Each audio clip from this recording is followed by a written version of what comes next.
Podcast Strednej odbornej školy vo Svite. Maturitné obdobie je špeciálny level života, kde sa z bežného študenta stáva kombinácia zombie, kofeínového nadšenca a odborníka na všetko na poslednú chvíľu. Je to čas, keď si hovoríš, mám ešte dosť času, až kým zistíš, že už vlastne nemáš. Okrem učenia riešiš aj existenciálne otázky typu, čo budem robiť po škole, ale väčšinou to aj tak skončí tým, že si dáš pauzu a ideš si urobiť ďalšiu kávu. Tak Samuel, toto nám poskytla umelá inteligencia, čo ty na to? Tak ja maturitu vnímam ako nejakú formalitu, ktorou musím prejsť a už som sa s tým zmieril. Najprv som s tým trošku bojoval, či je to fakt potrebné, ale už som s tým zmierený. Som pripravený na túto skúšku, túto životnú skúšku, lebo myslím si, že je to životná skúška kvôli tomu stresu, čo zažívam a je ho celkom dosť. A celé ma to stresuje hlavne z pohľadu, že všetci tým prešli a ja možno tým neprejdem a vlastne stresujem sa len toho, že by som to nezvládol. Hovorí sa maturita, formalita a tak a vlastne toto mi vytvára ten nátlak a ten stres na mňa, že či to zvládnem ja a myslím si, že by bola pre mňa taká potupa to nezvládnuť, keď viem, že to zvládli aj ľudia v mojom okolí a podobne. Áno, stresuje ma to. S tou kávou tak úplne nesúhlasím, zvládal som to aj s normálnym spánkom a nepotreboval som toľko kofeínu. Poďme téma k ďalšej otázke a tá otázka je, predstav si, že je deň pred maturitou a skús nám opísať ten deň pred tou maturitou. Tak môj deň pred písomnou maturitou vyzeral asi tak, že som ráno vstál veľmi skoro, myslím, že bolo nejak 6 hodín ráno a vlastne pripravoval som sa do školy, pretože sme mali vyučovanie v pondelok. Ale bol to strašný stres. Zobudil som sa pred budíkom. Zobudil som sa prirodzene na to, že vlastne už zajtra je ten veľký deň a cítil som sa strašne nepripravený. Ale nakoniec, ako som si už sadol do auta, pustil som si obľúbenú hudbu, prišiel som do školy, stretol sa so spolužiakmi, tak ten stres celkom opadol. A potom to znova prišlo až večer, keď som šiel spať a vlastne cítil som sa ako keď som bol malý chlapec a šli sme na nejaký výlet. Cítil som sa v napätí, nechcel som ísť spať, už som si predstavoval, nech už je ten deň, nech už to mám za sebou a myslel som na to, aké to bude, že opadne to všetko zo mňa. OK, takže to bol deň pred a samotný príchod na maturitu, keďže samotná písomná maturita začínala pomerne neskoro. Tak poďme ale opísať už, ako si začal tie maturitné písomky, ako zmenila sa nejaká situácia, psychické rozpoloženie, tvoja koncentrácia, sústredenie, ako to vlastne prebiehalo? Tak na to, že som mal pomerne málo spánku, kvôli tomu, že sa mi nedalo zaspať, tak som vstával celkom s dobrou náladou, taký pripravený, bol som taký rozhodnutý, že vlastne áno, už je ten deň a už to musím zvládnuť. Znova som si pustil svoje obľúbené pesničky ráno, dal som si parádne raňajky, a cítil som sa tak dobre, taký pripravený a už keď som prišiel do školy a začali spolužiaci riešiť, že čo by tam mohlo byť, čo sme preberali, čo si nepamätajú a tak ma to trošku dostalo do úzkých, že či som vôbec ja pripravený na tieto. Preruším ťa, a bolo tam to, čo spolužiaci hovorili? No viete čo, jedna spolužiačka sa trafila. A rozprávali sme sa o nejakých otázkach a ona spomínala Antigonu a riešili sme, že kto ju napísal, čo je to celkovo za dielo.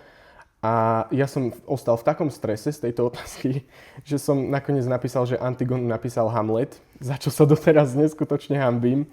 Ale už jedna otázka mi to nepokazí, ale bolo to celkom príjemné.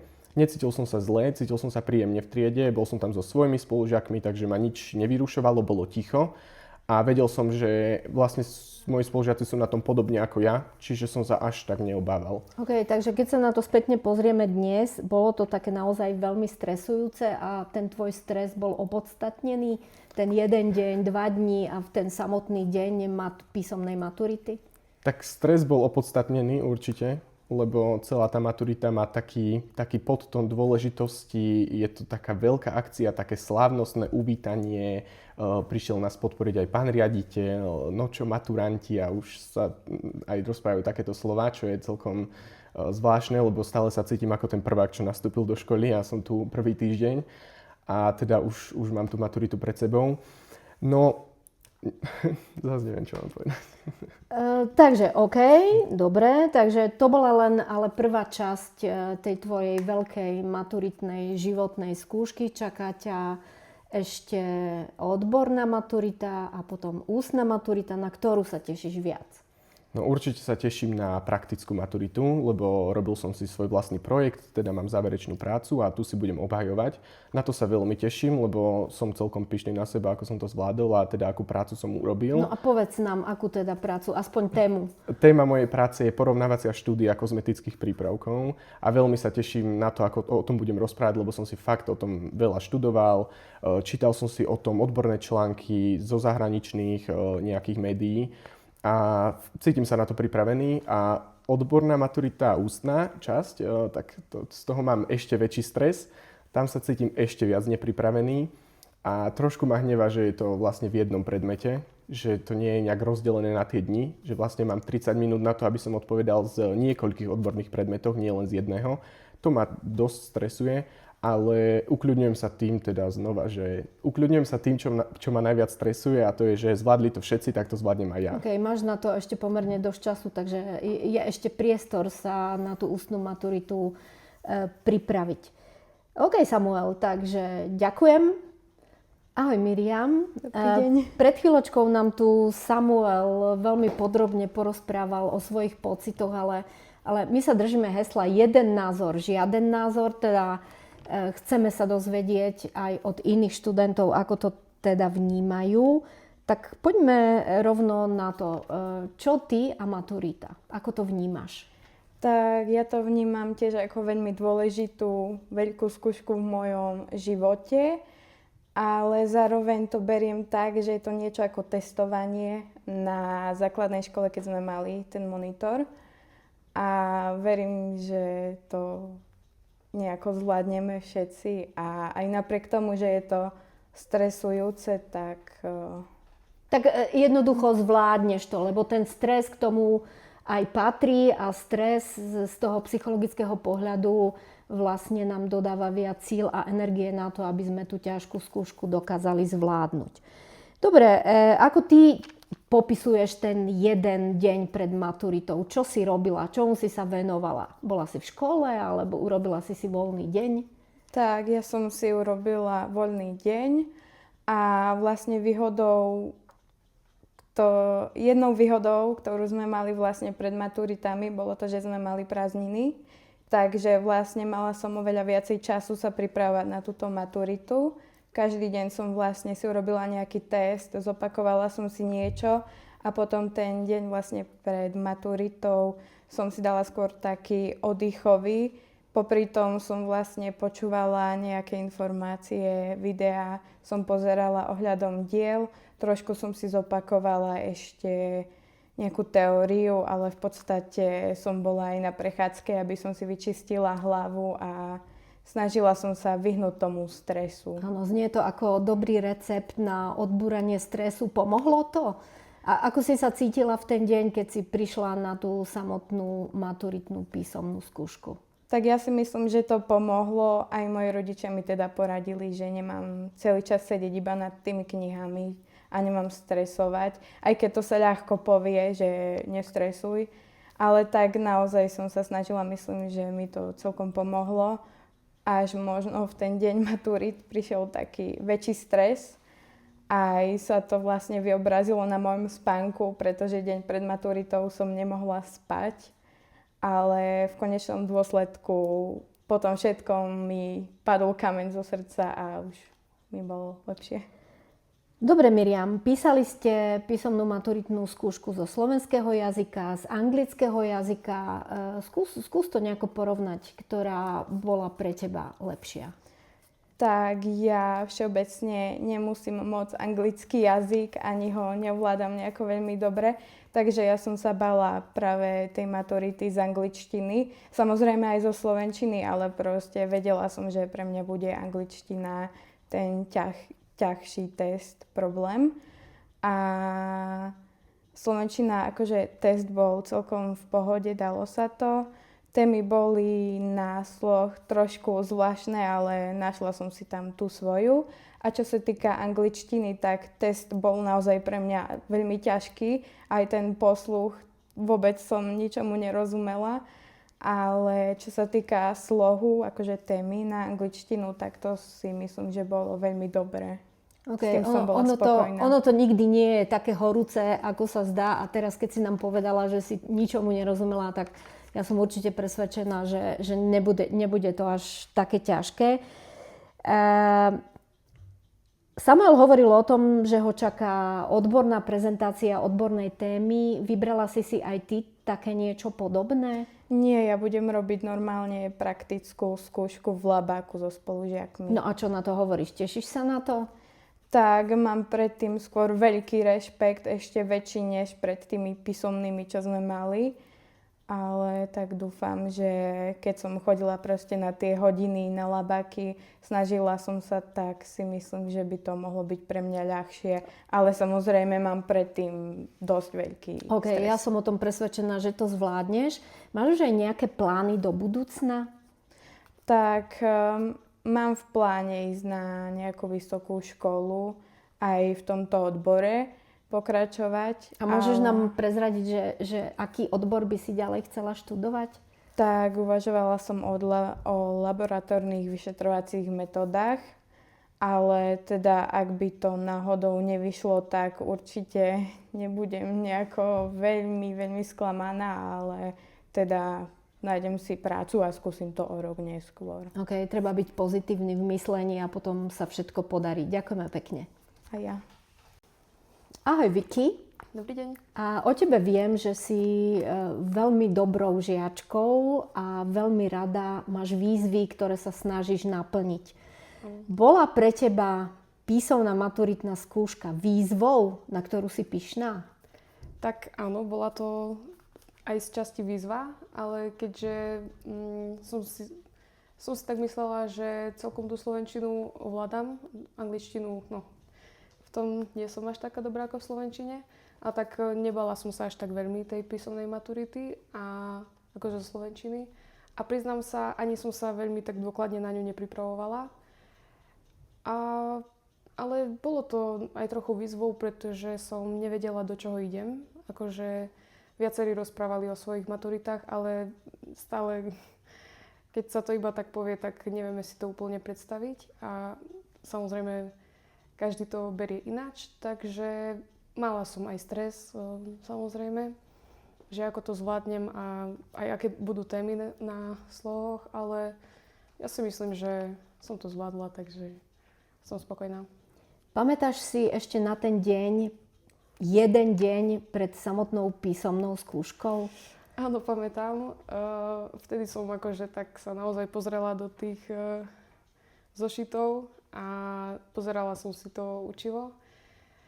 Takže som vlastne v ten deň zistila, že mala by som sa toho viac naučiť pred tými písomnými maturitami, lebo som si myslela, že veď nechávala som si to na neskôr a v ten deň pred maturitou som zistila, že asi som si nemala nechávať úplne na poslednú chvíľu, ale akože nemala som až taký veľký stres. Väčší stres bol akože už v ten deň maturity. Samotný deň. Miriam tu hovorila o tom, že ten jeden deň si dala také úplné voľno, relax. Možno aj v tvojom prípade by to možno bývalo lepšie. Nepozrieť sa do toho a zistiť, že čo všetko neviem. Takže možno pre tou praktickou maturitou tak nejako podobne. To mi znelo ako dobrý recept na také odreagovanie sa a na čerpanie energie pre tou samotnou skúškou. Porozmýšľaj, možno to bude lepšie riešenie. Povedala som si, že to už nemôžem takto flakať a že naozaj sa na to budem lepšie pripravovať. Dobre, teda čaká ťa ešte odborná maturita a ústna maturita, s ktorou si väčší kamarát. Tak asi s praktickou, pretože na ústnu maturitu sa budem musieť viac učiť A na tú praktickú, no keďže ešte stále robíme tie práce v laboratóriu, ktoré budú aj maturitnými témami, úlohami, tak som si taká možno v tom istejšia, že keď mám v tom takú skúsenosť, tak áno, ale s rozprávaním tak tém z odborných predmetov, tak asi budem mať väčší problém.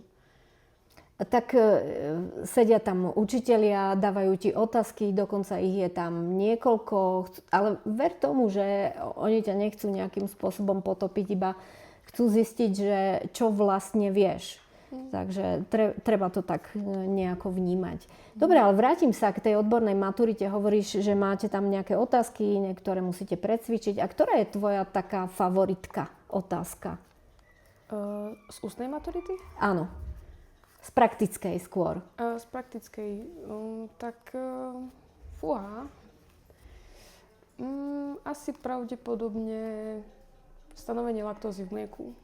Že to mi príde také, že keby som si to vyťahla, tak by som bola rada. Keby si bola spokojná. OK, budeme ti držať teda palce. Ďakujem. A čo ty a budúcnosť?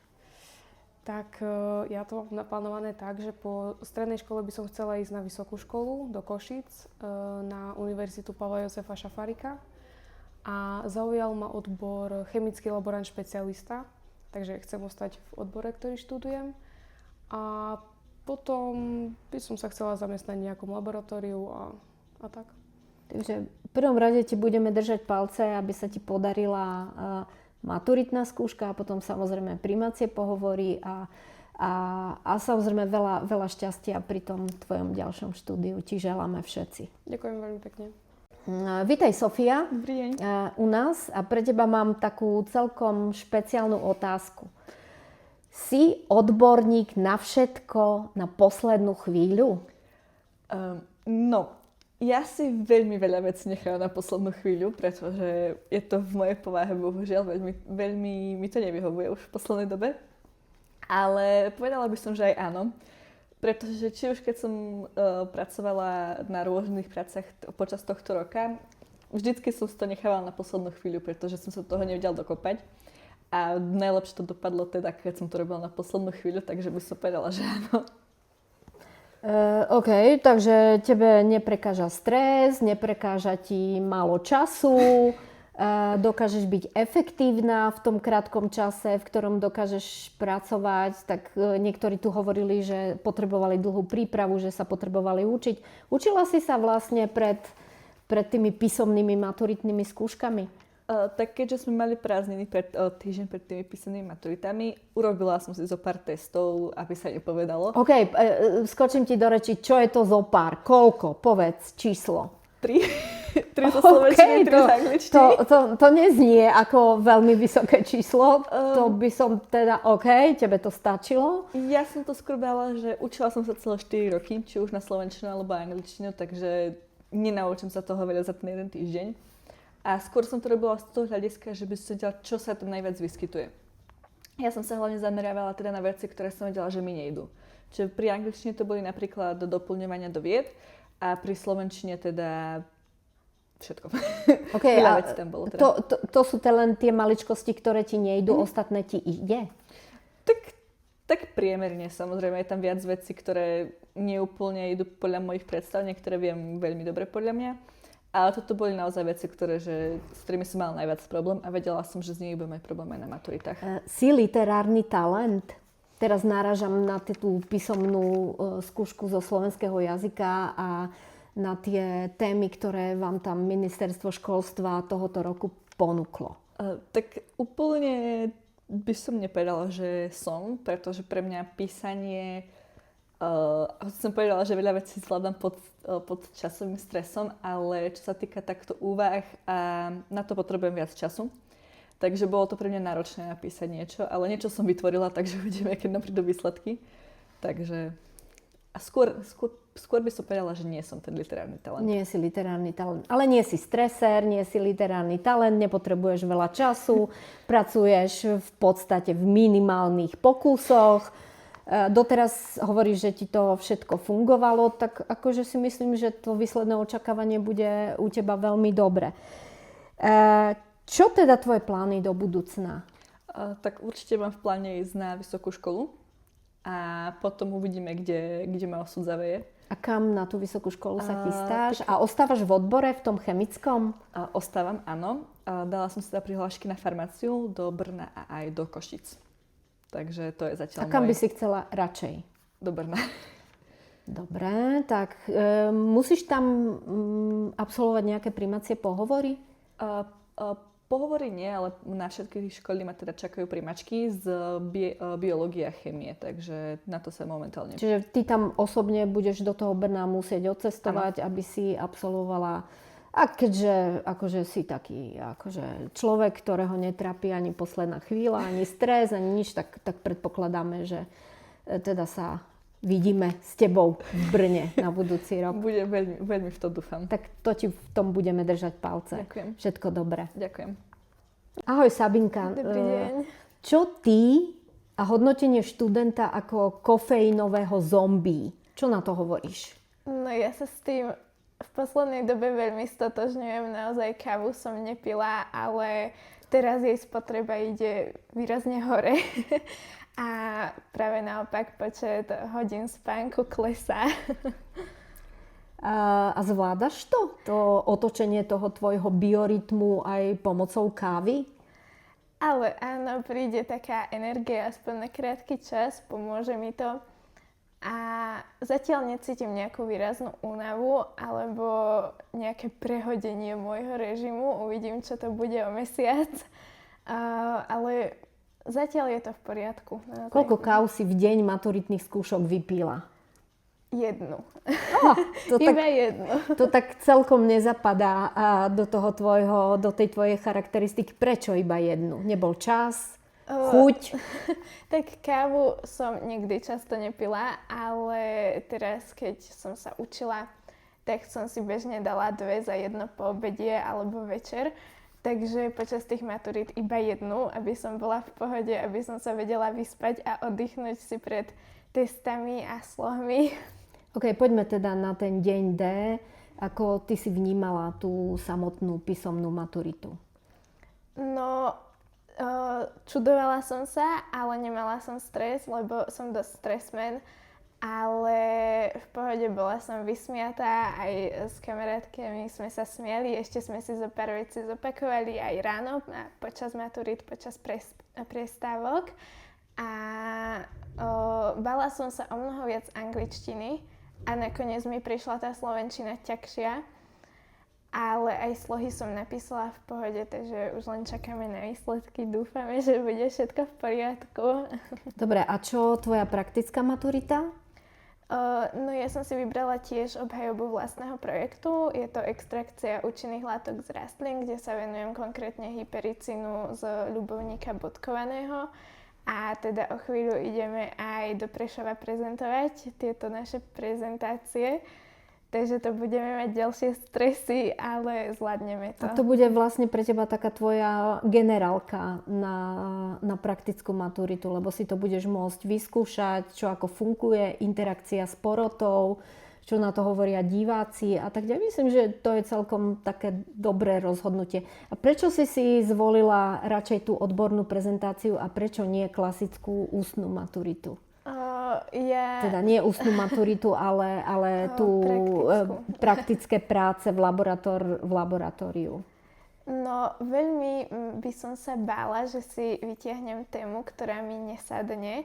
A tiež, keďže som doteraz chodila na Globe a spolupracovala som aj s pani učiteľkou Ganovskou, tak už sme tak nejak počítali, že ideme na tú stredoškolskú odbornú činnosť a že to vyskúšame.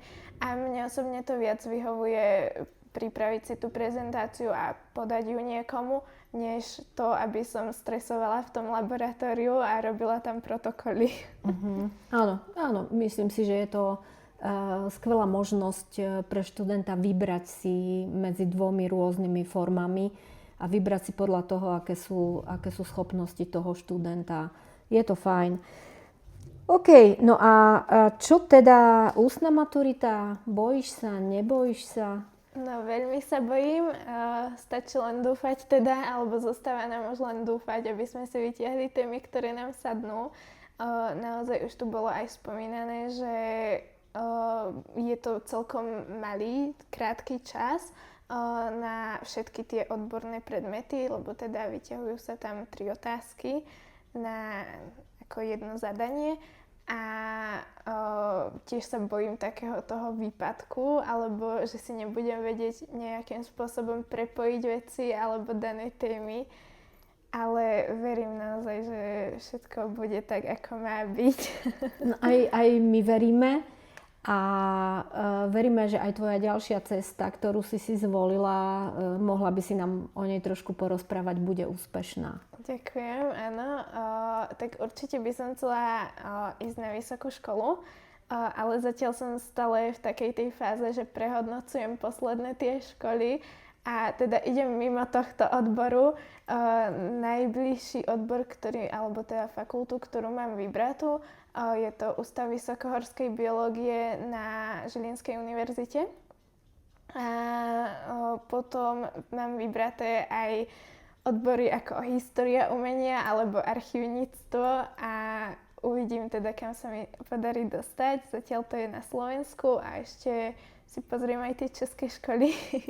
Kémia alebo história? Čo hovorí tvoje ja? Radšej tá história a práca s ľuďmi, než práca v laboratóriu. Okay. Prečo nie? Aj takto vie naša škola pripraviť študentov. Áno. Ďakujeme. A ja ďakujem. Dovidenia. Ahoj Kristína. Dobrý deň. Tak to najlepšie nakoniec? Alebo ako sa hovorí? Tak uvidíme. Dobre, teda ako si ty spomínaš na to predmaturitné obdobie tvoje? Tak ako už dievčatá teda aj samo spomínali, tak sme mali týždeň pred maturitou prázdniny, čo mne veľmi vyhovovalo, pretože ja som dovtedy nemala priamo čas na prípravu na túto maturitu. A teda myslím si, že som dobre využila tento týždeň. Využila som ho na skúšanie teda testov, či už zo slovenčiny alebo angličtiny. Urobila si viac ako 3? Myslím si, že áno. Určite som ich urobila viacej. A teda tým si myslím, že som sa pripravila fajn. A teda vlastne vďaka tomu som nepociťovala nejaký stres. To som sa vlastne chcela opýtať, že čo ty a stres, lebo viem, že ty robíš množstvo príspevkov, komentárov a vyzeráš pritom úplne profesionálne, prirodzene, že častokrát si myslím, že bože, že kde to dieťa berie toľko kľudu a takej suverenity. Ono to tak možno iba vyzerá, ale ja si myslím, že som veľmi sa viem vystresovať veľakrát aj kvôli hlúpostiam. A práve to som nechcela, pretože viem, že sa dokážem vystresovať, že by som zabudla, ako sa volám. A to teda nemôže sa stať na maturite. Takže preto som tam išla s čistou hlavou, s dobrým pocitom a teda napísala som to, myslím, že dobre, bez stresu, takže to odporúčam určite aj ostatným, tým, čo sa pripravujú na maturitu. Dobre, vedela by si dať tým ostatným, tým mladším, tým tretiakom, druhákom zo pár rád, čo teda pre tou maturitou robiť? Tak ako prvé si myslím, že si treba vyčistiť hlavu. Treba si povedať, že je to skúška, ktorú robilo už veľa ľudí pred nami a myslím si, že na všetko sa dá pripraviť. Čiže určite áno, nepodceniť tú prípravu, ale nehrotiť to, neučiť sa 12 hodín denne, nespať kvôli tomu, to je podľa mňa úplne zle. Treba áno, sa aj dobre vyspať, treba sa dobre pripraviť. Ja som sa tešila na maturitu, lebo som sa dobre obliekla, takže treba si to hlavne spríjemniť a treba si to užiť, pretože maturant sme iba raz. OK, čiže ten jeden z tých možných odporúčaní je aj pekne sa obliecť. Čo si obliekla v deň maturít? Tak na slovenčinu som si vybrala čierne šaty, ktoré som mala aj v prvý deň, keď som bola na tejto škole, keď sme nastupovali na školu. A v druhý deň, keď sme mali angličtinu, tak som si vybrala košelu a nohavice. Takže myslíš si, že ten slušný dress code patrí k tejto výnimočnej udalosti? Určite áno. Že počiarkuje ešte tú dôležitosť tohto okamihu a Niekoho to môže slávnostnosť. možno stresovať, ale mne osobne sa to páčilo. OK, Kristína, a čo teda plány do budúcna? Plány do budúcna? No, ja teda tiež študujem chémiu 4. rok a počas štúdia, hlavne teda minulý rok, som zistila, že tá chémia je fajn, neľutujem, že som semka prišla, ale myslím si, že moje budúce povolanie nie je v laboratóriu ani nie je spojené s chémiou. A teda idem na vysokú školu a od toho chcela by som sa dostať a vybrala som si žurnalistiku. Jo, ja si myslím, že to je celkom trefný výber. Budeš tam aj nejaké talentové skúšky robiť, nie? Tak konkrétne na Univerzitu Komenského do Bratislavy, kde chcem ísť najviac, tak tam vlastne musím do konca marca teraz poslať svoju vlastnú tvorbu, čo som teda písala počas školy. A druhá časť skúšky sú kamerové skúšky, ktoré sa budú konať priamo na tej fakulte v apríli. A zároveň musím napísať ešte SCIO testy, kde sú všeobecné študijné predpoklady. Takže ešte toto ma čaká. Wow, to znie úplne skvelo. Máme tu už absolventov našej školy, ktorí sú medici alebo skončení lekári. Ale ty budeš určite prvá s takýmto odborom, s ktorým sa budeme môcť pochváliť. Takže, ak sa tam dostanem.